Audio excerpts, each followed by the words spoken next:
Hi, welcome back. So today I'm going to discuss how being overlooked for a promotion led me to apply to business school. So if you watched my previous video, you know that I was laid off twice in 1 year, which led me to, at the time, a seemingly great fit at another company. So exactly 1 year to date at this company, there was some transition. So given the transition and that the person who transitioned on the team was one level above me, naturally I was interested in the position. So I did express interest to my supervisor and management at the time that I was interested in a position. Following obviously typical protocol, they did say they would discuss it and then they would get back to me. Cool. So eventually they did get back to me and they were like, oh no, we're just going to go with an external candidate. And I was like, okay. And the feedback I felt, this is where like, I really was like, okay, this isn't going to work. The feedback, there was no like solid feedback. It was more so, and I'm almost quoting this, I'm paraphrasing it in a sense. Oh, we haven't seen you use PowerPoint and make things look pretty in PowerPoint, which to me, anyone can learn to use PowerPoint. I knew how to use PowerPoint. And you haven't seen me use PowerPoint because you haven't required me to use PowerPoint. It's not like I was required to use PowerPoint and I didn't, and I lacked the capabilities to do so. So for me, I just did not feel like that was a strong enough reason. So my first reaction was to quit. I was like, I'm leaving. Obviously, find another job first. I was like, okay, I can't stay here. This doesn't make any sense. I feel like I've reached a ceiling. Um, I want more. And if you know me, I'm a very career driven person. I'm academically driven. I'm a very motivated person. And I felt like I was a solid producer. I was a reliable team member. So I did not understand why. And it actually kind of made me very upset, given that I looked around and I realized, no one in management looked like me.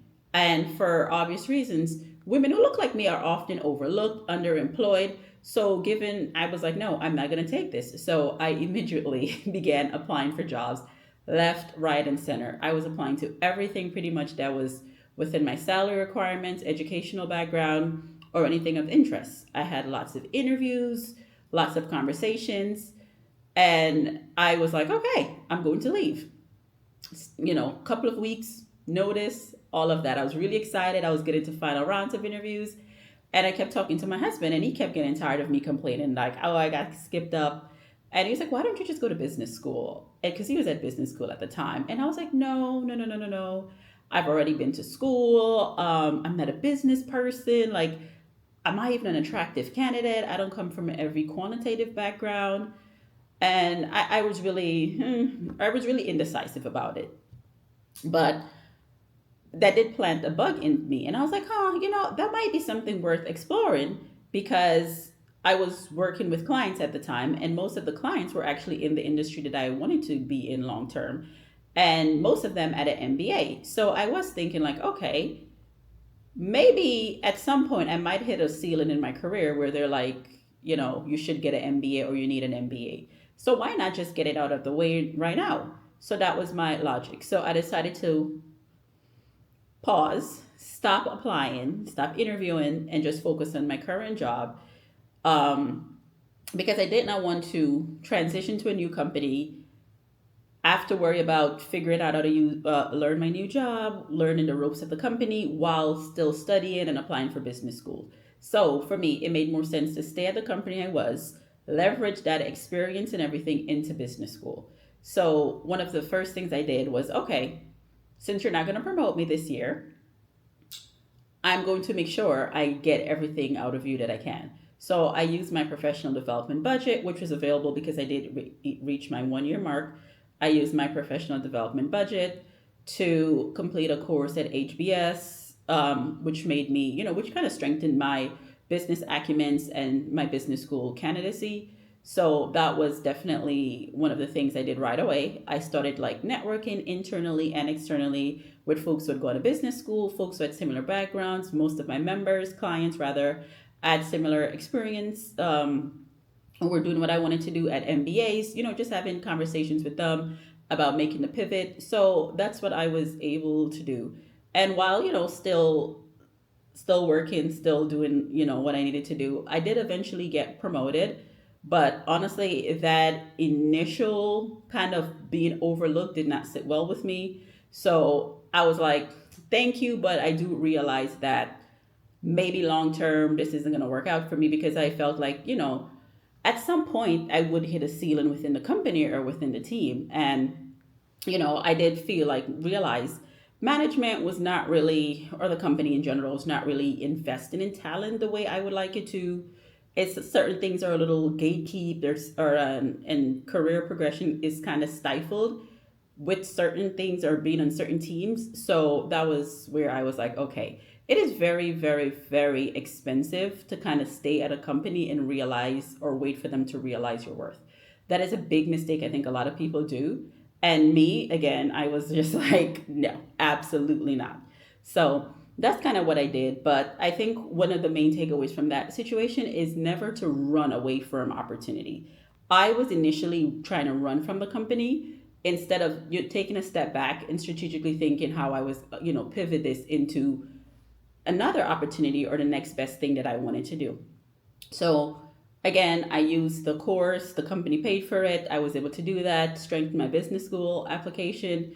And, initially when I was applying, I wasn't sure because, again, I did not come from a very quantitatively rigorous background. I hadn't been in school in a while. I would have to take all these standardized tests. So I wasn't as, I wouldn't say confident, but I wasn't as certain about it. But once I became very, very, very confident, I was like, okay, this is my exit plan. So literally before I left the company, I think from the time where I was like, I want to leave or I'm going to leave to the time I left was like 3 years. So yes, it was a 3 year exit plan. And like I said, I always recommend that as soon as you start a job, I know you might be tired from the job search. I know it's very laborious, especially what's going on now, especially if you've been laid off. But I would always say keep professional development in the back of your mind. Um, Look around, see if there's anyone that looks like you in senior positions. Do you want your boss's job? What is the career progression timeline looking like? I know sometimes these things are not as obvious. Sometimes it's transition, but pay keen attention to it. Like if somebody is in a position that you would like, their skills, their background, how can you leverage that? If there's anyone that you would like to be mentored by with the company. So I would say consider all those things when you start a new position rather than waiting like a year, 2 years in, and when something like that happens. Again, for me, I just came off of being laid off and stuff. I was just, again, I don't want to say I was just happy to have an opportunity because my first year at the company was great. Again, the company did very well during the pandemic. They're one of those companies that had a big COVID boom. So we had a lot of perks, a lot of opportunities. And when I first started working, I lived in New York and then I moved to North Carolina. So they did allow me to work remote for 2 years, which was great. So I think all of those things just made me kind of, I did was like, okay, this suits my needs at the time. So despite the shortcomings or the shortfalls, I did feel like the company did suit my needs. So right off the back, I wasn't really thinking of, I guess, career progression as much. So, and I just figured it would happen because when you look at other people's like background who've been there, it seemed that they progressed very fast. But it became obvious that the team that I was on was not, they didn't provide, I wouldn't say they wouldn't provide, it did not allow the opportunities to progress as fast. And for me, another thing that became very obvious was even trying to transition or move to another company, that was not as straightforward, or even at another business unit within the company, because the work we did was so niche compared to everything else. So those were things I would say that kind of made me think like long term and looking at the broader picture. Like, yeah, this is a great position. Yes, you might like it right now, but in the long term. And honestly, I really struggled. I could not. I made peace with it, but I think that soured me. Being overlooked, and especially when you felt like it wasn't for the right reasons, and especially when they made questionable talent decisions, I think that was a red flag for me. So, and I will reiterate, it is very expensive to stay at a company trying to show them your work. So for me, I just did those things, and I was like, okay, I'm going to pivot this into business school, and it did clarify things for me. So that was kind of like my journey to business school. I know I received a lot of questions from my last video. So I just wanted to share like one of the, I guess would say the more pivotal moments that made me realize that business school needed to be my next step. So I will keep sharing some of my career journey.